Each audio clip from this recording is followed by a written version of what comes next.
Angeline Quinto may pahayag sa kanyang showbiz career. Sarah Geronimo, bakit kaya trending sa online dahil kay Angeline? Ang buong detalye, alamin!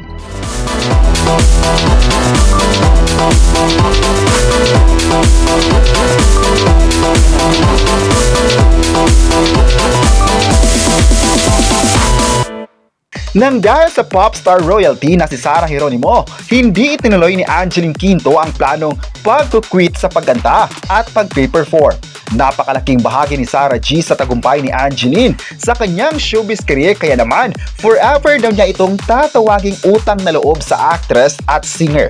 Nagpaplano na raw noon ang kapamilya singer at actress na tumigil sa pagganta hanggang sa mapanood niya ang isang music video ni Sarah. Halos 5 taon na raw hindi kumakanta si Angeline nang makita niya ang MTV ni Sarah Geronimo sa hit song nitong Sa Iyo. Hindi raw ito alam ni Sarah G. Magmamadaling araw, tapos tulog ang kanyang mama nung pinanood niya ang MTV. At doon siya nabuhayan ng loob. Grabe raw si Sarah Geronimo, kung kaya nila, bakit raw hindi niya makakaya? Sabi pa ng singer, isa raw si Sarah Geronimo sa mga naisip niyang kuning special guest sa kanyang 15th anniversary concert na 15 sa Araneta Coliseum. Gusto raw ni Angeline na makita ni Sarah G ang kanyang 15 years na siya ang naging inspirasyon nito.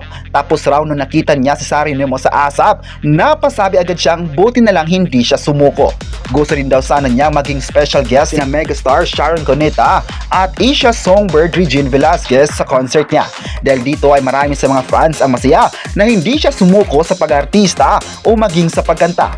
Malayo na raw ang kanyang narating sa showbiz at marami sa mga tao ang proud sa kanya. Dahil nga sa kanyang mga sunod-sunod na pag-release ng mga magagandang kanta ay mas lalo nakilala siya sa showbiz.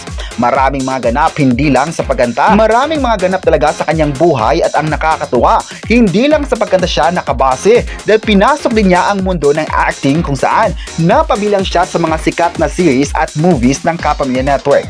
Isang dahilan ito para mas lalo pa siyang mamahalin ng mga tao. May mga tao naman na natuwa sa kanyang achievements at sinabing sana hindi siya pakakawalan ng network dahil alam ng mga fans kung gaano siya kagaling bilang artist. May nagsabi naman na excited din sila kapag mapapanood ito sa sikat na variety show, Ang Asap Natin To. May nagsabi naman na hindi talaga pakakawalan siya ng network dahil isa siya sa mga magagaling na performers sa ASAP. Mula noon at hanggang ngayon ay patuloy pa rin ang kanyang pagkanta at paborito pa rin ng mga tao.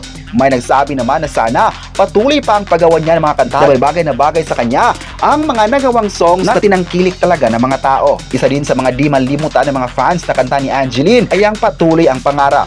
Ang kantang ito ay minahal ng tao dahil patungkol ito sa kanyang buhay na patuloy siya sa kanyang ginagawa, kaya ngayon naging successful ang kanyang karera. Kayo, ano ang masabi nyo na may pahayag si Angeline Quinto kay Sarah Geronimo?